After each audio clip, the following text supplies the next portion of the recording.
Exercise 8.2. Third లెక్క 2 to the power of 8 whole to the power of cube. జవాబు 2 to the power of 8 whole to the power of cube.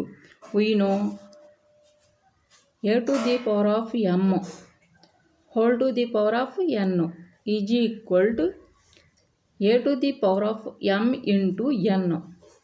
దీనికి formula ఏంటమ్మా? ఇది బాగా నేర్చుకోవాలి లెక్కలో. ఇది నేర్చుకుంటేనే మిగిలిన లెక్కలు వస్తాయి. దేని ప్రకారం ఇది ఎప్పుడు రాస్తూ ఉండాలి ప్రతి లెక్కకు కూడా.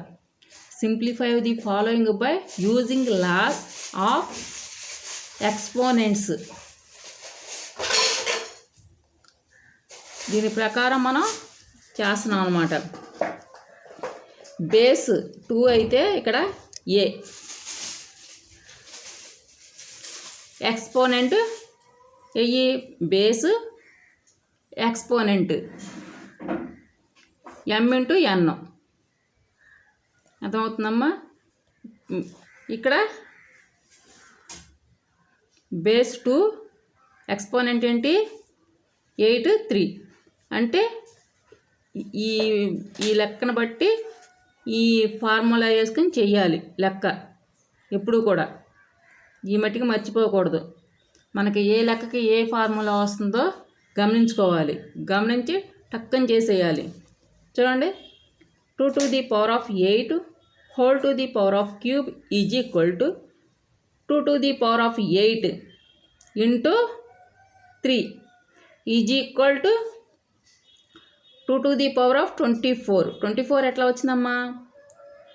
8 3s మల్టిప్లికేషన్ చేయాలి కదా. 8 into 3 మల్టిప్లికేషన్ చేస్తే ఎంత వస్తాయి? 8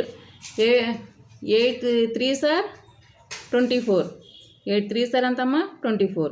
అప్పుడు 2 to the power of 24. Therefore 2 to the power of 8 whole to the power of cube is equal to 2 to the power of 24. 7th class పిల్లలు లెక్క బాగా చేయాలమ్మా.